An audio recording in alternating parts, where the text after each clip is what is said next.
안녕하십니까, 세션비의 강병입니다. 자, 오늘 만나볼 자동차 새로워진 X1 시리즈, 그리고 이번에 처음으로 완전 전기 배터리로 구동되는 EV 모델인 iX1이 국내에 출시하게 되었습니다. 자, iX1 오늘 어떠한 장점과 단점들이 있는지 저희와 같이 알아보도록 하시죠.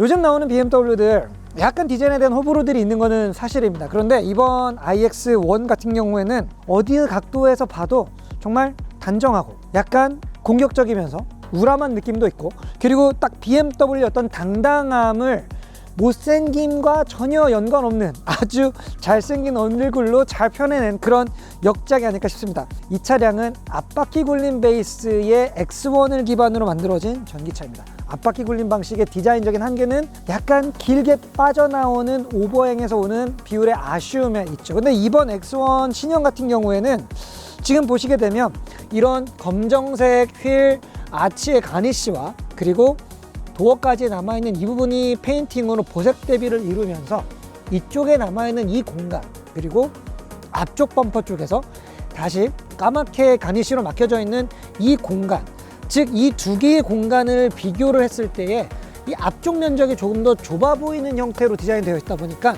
상대적으로 오버행이 짧고 앞바퀴가 더 범퍼 끝으로 밀려나 있는 것 같은 그런 시각적인 효과를 기가 막히게 잡아내주고 있습니다. 하지만 이 기본형인 X라인 모델 말고 이 위쪽 상위 모델로 나오는 M 스포츠 패키지 같은 경우는 범퍼 디자인이 다르고 이 까만색 몰딩이 없는 단일 페인팅 컬러로 되어 있는 부분인데, 오히려 그 모델은 오버행이 좀 더 길어 보이고 또 이 옆에 있는 삼각형의 면적이 크게 도드라져 보이는 그런 시각적인 효과를 만들어주고 있어서 저는 개인적으로는 MSP가 아니라 이 기본형 모델인 외관 디자인이 뭔가 더 타이트하고 긴장감 있는, 그리고 또 전륜 구동기 기반의 플랫폼이긴 하지만 후륜 구동 기반으로 만들어져 있는 것 같은 그러한 자동차의 스탠스를 훨씬 더 잘 표현해주고 있다고 생각합니다. 자, 그리고 정말 깔끔하게 단아하게 기역자 형태로 DRL을 만들어 놓은 새로운 헤드램프 안에는 최첨단 매틱스 방식의 하이빔 어시스트 기능이 내재되어 있고요.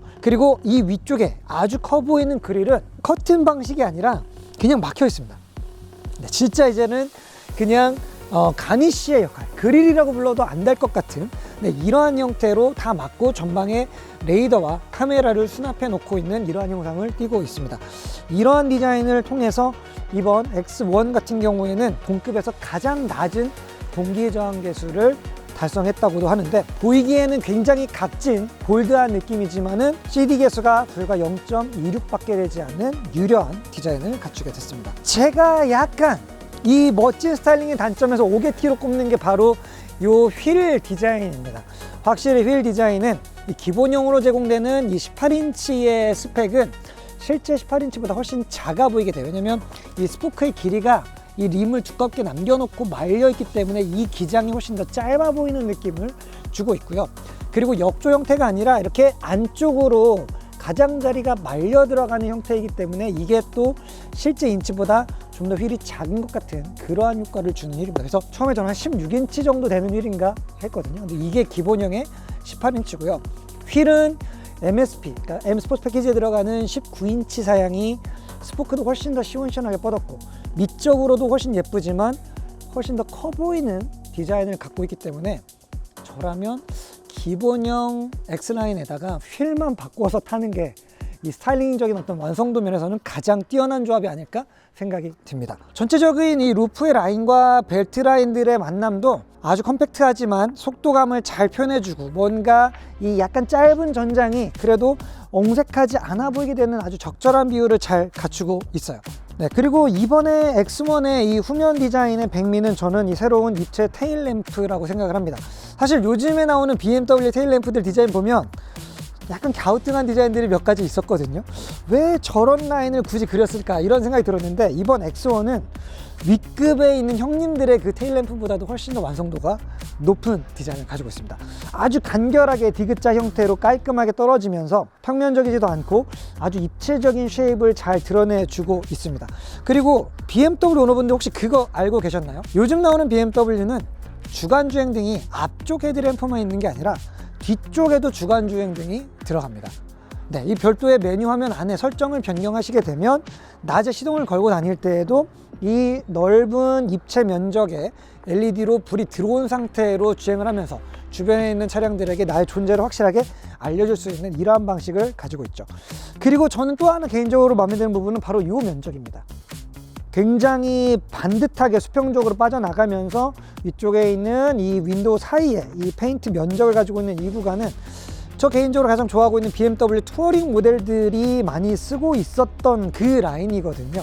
네, 이 라인을 명확하게 포인트로 주면서 이 유리가 적당히 텐션을 가지고 긴장감을 가지고 위쪽으로 올라붙어 있는 이런 느낌과, 그리고 또 아래쪽에 램프들의 배열들을 확실하게 나눠서 정리를 해주는 그러한 효과도 가지고 있습니다. 하지만 이 iX1은 외부만 잘생긴 게 아닙니다. 사실 실내에 들어왔을 때도 놀라움의 연속이었거든요. 가장 작은 체구의 자동차기는 하지만 군데군데 쓰인 소재가 기존의 X1보다 한층 더 고급스러운 느낌들을 자아내고 있습니다. 특히 이렇게 일렬 공간에서는 이 상단부에 노출되고 있는 모든 내장재들은 부드러운 소재나 아니면 고급스러운 느낌을 주는 이러한 소재들로 모두 다 대체를 하게 되었고요. 그리고 이 특히 도어 손잡이들, 문을 열 때 쓰는 걸쇠나 문을 닫을 때 쓰는 이러한 핸들 같은 디자인들도 뭔가 전체적으로 이 운전대 스포크에서 주고 있는 궤를 맞춰서 입체적으로 튀어나와 있고 약간 전투기의 비상 탈출 레버 같은 이런 느낌들도 좀 주고 있는 이런 멋진 디자인들을 잘 구현해주고 있습니다. 그리고 이런 우드 소재 같은 경우에도 사실 약간 젊은 층을 위한 자동차이기 때문에 올드해 보일 수도 있는 접근이기는 하지만 약간 그런 느낌들보다는 좀 더 고급스러운 이런 느낌들을, 질감들을 잘 표현해주고 있는 이런 방식입니다. 그리고 위급에 있는 X7이나 신형 X5가 이런 송풍구 디자인을 이제 안 보이는 것처럼 있는 듯 없는 듯 이렇게 숨기는 디자인으로 가고 있는데 반해 이 X1은 오히려 이걸 디자인적인 요소로 좀 더 스포티한 감각으로 노출시켜 놓는 이러한 형태로 돼서 일괄적인 어떤 패밀리룩에서 벗어나서 이제 아래급과 윗급이 각각의 개성적인 모습을 보여주고 있다는 점도 굉장히 높게 칭찬해주고 싶은 부분입니다. 자, 이 센터 콘솔이라든지 이 핸드폰을 무선 충전하고 이렇게 고정해 줄 수 있는 이런 부분들도 기존의 무선 충전 패드에 비해서 훨씬 더 실용도가 높아져 있는 이러한 구성을 가지고 있는데요.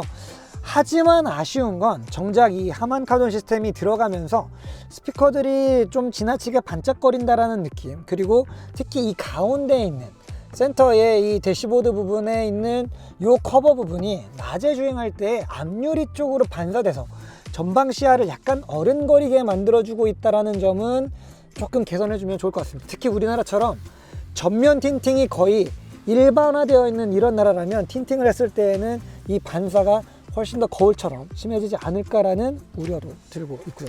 네, 그리고 이 차량은 애초 플랫폼이 전륜 구동 기반의 플랫폼입니다. 그러니까 윗급인 X3는 세로 엔진 기반이기 때문에 차체 전장은 2차보다 길지언정 실내 공간 확보 면에서는 사실 이 iX1이 X3만큼 충분한 공간을 내주고 있다고 느껴집니다. 특히 이 2열 공간에서 느껴지는 레그룸이나 이 헤드룸의 공간 역시 가로 배치 플랫폼의 장점을 충분히 살려서 오히려 이 iX3에 비교했을 때 아쉬움이 없는 공간성을 보여주고 있습니다. 3개의 시트를 각각 등받이 조절할 수 있는 부분, 그리고 또 완전하게 폴딩을 했을 때 큰 자전거를 한 번에 넣어서 싣고 다닐 수 있는 이러한 적재 공간의 확장성까지도 아주 마음에 들었습니다. 이 차는 지금 국내 환경부 인증으로는 주행 가능 거리가 300km 초반 정도, 좀 박하게 받기는 했거든요. 그런데 제가 이 차를 가지고 거의 한 600km 정도를 장거리 테스트를 다 마치고 왔습니다. 고속도로에서 여러분들이 장거리 이동을 하는 이러한 상황이라고 한다면은 거의 킬로와트아워당 7.0에 가까운 전비를 보는 게 어렵지는 않았어요. 제가 직접 운전한 게 아니라 순전히 이 차의 어댑티브 크루즈 컨트롤을 이용해서 제한 속도에 맞춰놓고 이동했을 때 볼 수 있는 전비가 그 정도였습니다. 그래서 대부분의 분들이 고속도로 제한 속도에 맞춰놓고 이 차한테 운전을 맡긴 상태로 전비를 본다고 하면은 약간 길이 막히다 풀리다 하는 이 정도의 트래픽이 있더라도 최소 6.0 이상, 잘 보면 거의 7.0에 근접하는 장거리 이동 전비를 볼 수가 있습니다. 그러니까 이 차의 배터리 용량의 크기, 뭐 지금 이제 약 64kWh 정도 되는데요. 거기에다가 대충 7을 곱해보면 어쨌든 약간 보수적으로 볼 때에도 장거리 이동 시에 뭐 한 번 충전으로 400km 정도를 이동하는 거는 크게 어렵지는 않다, 이렇게 말씀드릴 수 있어요.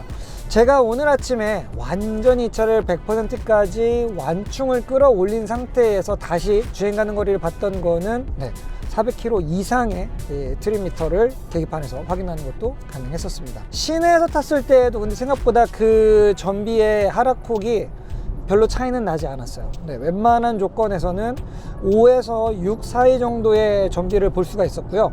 오늘 같은 경우에 저희가 이 촬영을 위해서 스포츠 모드로 놓고 좀 급가속, 그리고 또 빠른 코너링, 이런 부하가 좀 많이 걸리는 이러한 주행들을 하면서 왔는데, 그러한 주행 상태에서도 지금 평균 전비가 4.7, 4점대는 어떻게든 마크를 해주고 있는 모습입니다. 그러니까 뭐 그냥 험하게 전기를 아낌없이 막 쓴다고 했을 때는 뭐 한번 완충으로 300km를 조금 못 갈 수는 있겠지만, 그래도 디자인적인 거구의 이런 덩치를 생각해 보면은 생각보다 전비 자체는 잘 나오는 거예요. 하지만 이 전기 파워트레인과 관련해서 살짝 단점으로 느껴지는 부분들도 있습니다.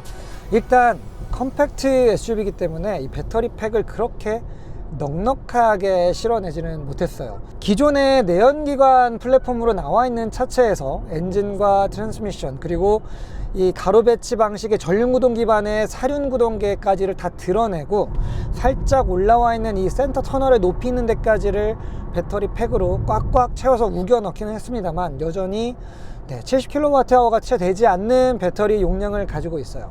사실 제가 시승할 때도 그런 경험이 있었습니다. 이 낮에 기온이 한 15도에서 20도 사이일 때의 주행 가는 거리는 굉장히 안정적으로 예측이 됐었는데요.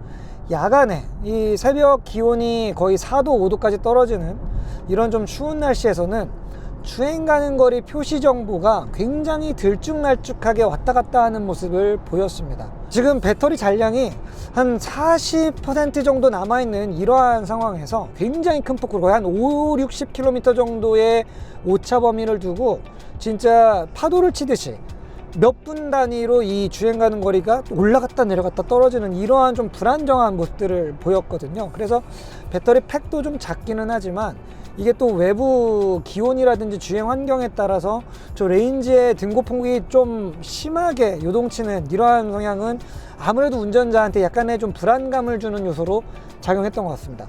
저도 그래서 밤에 이거를 목적지까지 한 번에 갈 수 있나, 아니면 중간에 충전기를 물려야 되나 되게 고민을 많이 하고 몇십 분 동안 약간 좀 걱정스럽게 운전을 해야 됐던 이러한 경험을 갖게 됐거든요. 자, 그리고 이 iX1의 뜻밖의 장점은 이 편의 장비들이 정말 만재되어 있는 수준입니다. 사실 X1 1이잖아요. BMW가 쓸 수 있는 숫자 중에 가장 작은 숫자입니다. 가장 작은 SUV거든요. 물론 전기차 중에는 이거보다 더 작았던 i3라는 모델이 있었지만 그거는 이제 뭐 SUV X가 아니었으니까 논외로 하고요.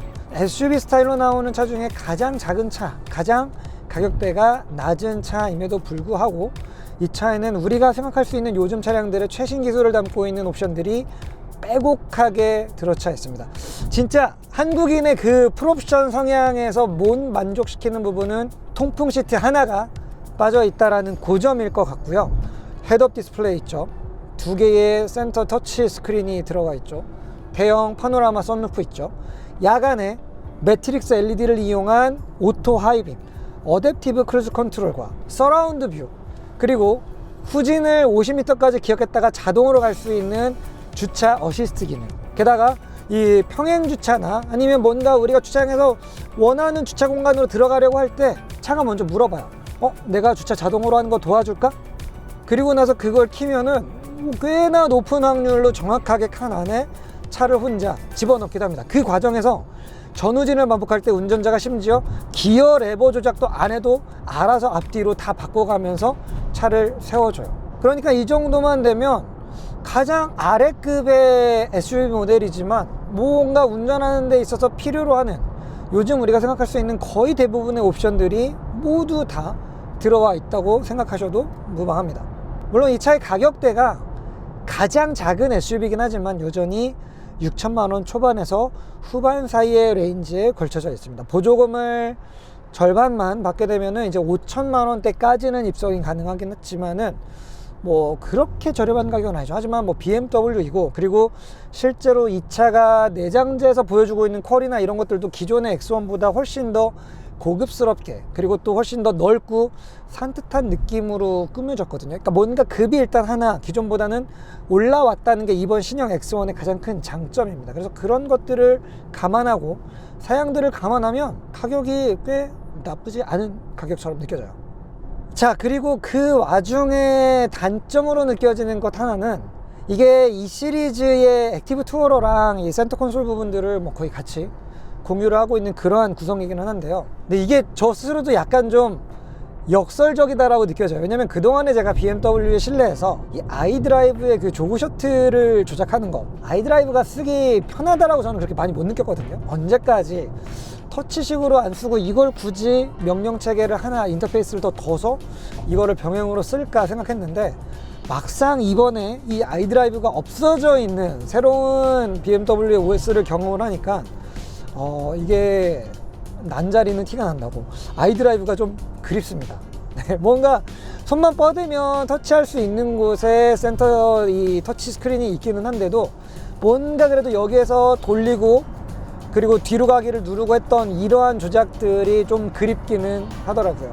네, 그래서 이 아이드라이브의 아쉬움이 좀 있기는 한데, 그런데 또 이제 막상 이 터치 스크린의 크기가 다른 상급 BMW들에 비하면은 인치수가 좀 작습니다. 10.7인치 사이즈가 들어가 있거든요. 이게 아이드라이브가 없었기 때문에 더 불편할 수도 있었을 것 같아요. 뭔가 이 모서리 쪽으로 더 길게 뻗어나가는 모니터를 터치하기에는 좀 더 불편하게 느껴졌을 것 같습니다. 그래서 아이드라이브가 없어진 거는 좀 아쉽기는 하지만, 모니터의 크기가 적당해서 이 모니터의 모든 부분들을 운전석에서 터치로 누르는 데 있어서는 인체 공학적으로 크게 부담 없이 접근할 수 있다는 거. 그러니까 모르겠어요. 아이드라이브를 넣어주고 큰 화면을 쓰거나, 아니면 아이드라이브가 없을 거면 차라리 너무 큰 화면보다는 이 정도의 아담한 화면 크기가 보여줄 건 다 보여줄 수 있으면서 터치로 누르기는 좀 더 편하다라는, 이러한 생각이 들기는 합니다. 단점이지만 작은 모니터가 단점보다는 오히려 장점처럼 느껴지는 그런 부분이에요. 단순히 이 아이드라이브 방식만 없어진 게 아니라 거의 대부분의 물리 버튼이 사라졌습니다. 역대 BMW의 가장 깔끔한 버튼 구성이 아닐까 싶거든요. 그런데 그 와중에도 진짜 만에 하나 이 터치 스크린이 나간다거나 뭔가 전자계통이 마비가 됐을 때에 운행의 위험 요소가 될 수 있는 그 정말 중요한 기능들은 물리 버튼으로 살려놨어요. 비상등, 그리고 이 앞유리와 뒷유리의 성해 제거 버튼 같은 경우에는 물리 버튼으로 여전히 살아 있습니다. 그러니까 이런 거죠. 이 화면이 나가면 히터를 못 쓰는 경우, 근데 히터는 못 써도 우리가 이동은 할 수 있잖아요. 하지만 앞유리 창이 안 보여서 시야를 확보할 수가 없으면은 안전하게 이동하는 게 불가능하니까, 이러한 버튼들은 진짜 확실한 물리 버튼으로 완전히 어떤 상황에서도 작동할 수 있게끔 따로 이중 조치로 해서 빼놓은 것이 아닌가 싶고요. 편의 장비 계열로 들어가는 스위치들은 모두 다 화면 안쪽에 터치 방식으로 들어가 있습니다. 같은 이유로 라이트 스위치도 물리 버튼 방식으로 여전히 왼쪽 편에 자리를 하고 있어요. 그리고 이번에 새로 바뀐 이 스티어링 휠 디자인도 저는 개인적으로 진짜 멋지다고 생각하거든요. 안쪽에 있는 스포크도 뚫려 있고 아래쪽도 시원스럽게 뚫려 있기 때문에 운전대가 180도 돌아가 있을 때에도 계기판이 완전히 가려지지 않고 약간 뚫린 상태로 읽을 수가 있습니다. 네, 여러 가지의 어떤 혜택도 있고 보기에도 좋아요. 네, 그리고 이 차의 마지막 단점이면서 사실 시승 내내 약간 좀 제가 가장 많이 곱씹어 봤던 부분이기도 합니다. 과연 이 차량이 BMW의 색깔을 얼마나 많이 담고 있는가. 사실 그런 부분들에서 봤을 때에는 이 차는 그동안 우리가 익숙하게 알던, 그리고 또 BMW의 그 어떤 스포츠 드라이빙의 헤리티지에 아주 충실하게 부합하는 성격은 아닌 것 같아요. 일단 하체 감각과 승차감, 네, 이거는 꽤나 단단한 편입니다. 아니요, 단단함과 약간의 딱딱함 사이에 존재하고 있어요. 처음에는 저는 이런 승차감이 타이어의 원인인가 생각했어요. 왜냐면 이 차의 타이어는 넥센의 엔페라 스포츠가 들어가 있는데 심지어 전기차 전용 타이어도 아닌 그냥 스포티한 그립을 발휘하는 트레드웨어가 280밖에 되지 않는 하이그립 타이어입니다. 그런데 타이어의 공기압을 제가 몇 차례 조절하면서 승차감의 변화도 추구를 해봤는데 제가 내린 결론은 타이어 때문에 약간 승차감이 튀는 거는 아니었습니다. 그냥 이 차의 기본적인 서스펜션의 설정이 약간 결국에는 이 차의 원래 태생이었던 그 컴팩트 가로 배치 베이스의 그 플랫폼을 근본적으로 뛰어넘지는 못했던 것 같아요. 그래서 이 노면의 어떤 요철들을 처리하는 과정에서 약간씩 뾰족한 느낌들을 실내로 일단 1차 충격에서 다 여과를 시켜주지는 못하는 이러한 승차감들을 보여주고 있습니다. 전반적으로는 배터리의 무게가 아래쪽으로 깔려 있기 때문에 엔진을 달고 있는 X1들이랑 비교했을 때는 그래도 승차감이 조금은 낮다라고 할 수는 있겠지만 제가 생각했던 이 정도 4.5m와 이 정도 휠베이스와 이 정도의 배터리 무게를 감안했을 때에 내줘야 되는 어떤 이 자동차의 승차감, 그 측면으로 봤을 때에는 조금 아쉬운 부분들이 있는 것 같아요. 그리고 또 나아가서 BMW다운 핸들링, 이 손으로만 방향을 바꾸는 게 아니라 발을 통해서, 페달을 통해서도 차체 진행 방향을 바꿀 수 있는 그 컨트롤의 더 넓은 영역을 제공해 주는 게 BMW가 추구하는 그 운전의 즐거움, 재미, 이거의 핵심 요소 중에 하나였거든요. 그래서 저는 이 차에 거는 기대감이 좀 남다르긴 했습니다. 왜냐면 X라는 이름을 달고 있는 SUV 중에서 가장 컴팩트하고 무게가 가볍고 그 얘기인즉슨 가장 스포티하게 다듬기가 좋은 이 원재료를 가지고 있다는 의미거든요. 물론 엔진 기반의 X1에서는 제 기대치가 그렇게 크지는 않습니다. 왜냐하면 여러분들 다 아시다시피 이 UKL 플랫폼, 그러니까 FF 방식 기반의 앞바퀴의 이 횡치 엔진 방식의 전륜 구동과 사륜 구동계를 쓰는 플랫폼이기 때문에 엔진 방식에서는 그렇게 재밌게 타기는 어려운 존재예요. 하지만 이 차는 이제 전동화 파워트레인이잖아요. 엔진을 완전히 없앴고 개별적으로 독립적인 출력을 발휘할 수 있는 듀얼 모터가 탑재됐기 때문에 엔지니어의 세팅 방향성에 따라서 얼마든지 날렵한, 그리고 또 아주 라이브한 느낌의 핸들링 성능이 나오는 그런 역대 최고 스포티한 SUV가 될 수도 있는 자질을 분명히 갖췄습니다. 하지만 막상 이 차를 코너에 던져보게 되면요, 제동을 하면서 앞쪽에 하중을 걸고 코너를 마는 이 순간에 약간씩 꼬리가 바깥쪽으로 흘러나가는 이러한 느낌들은 받을 수가 있습니다. DSC를 완전히 끄면 꽤 본격적으로 오버스티어를 만들어주기도 해요. 하지만 딱 코너 진입 때 하중을 앞으로 주고 감속하는 그 진입로까지만입니다. 그 다음에 엑셀을 밟게 되면 꼭 앞바퀴 굴림차의 그것처럼 핸들링 특성이 바뀌게 돼요. 전후에 이 구동력 배분이 정확히 동일한 스펙의 전기 모터를 담고 있습니다. 사실 어떻게 셋업하느냐에 따라서 뒤쪽으로 좀 더 많은 토크를 주는 게 제어적으로 그렇게 어려운 일은 아닙니다. 그럼에도 불구하고 이 iX1은 일단 엑셀을 전개하게 되면 그 뭔가 꼬리가 미끄러지려고 하던 그 핸들링 특성이 바로 사라지게 돼요.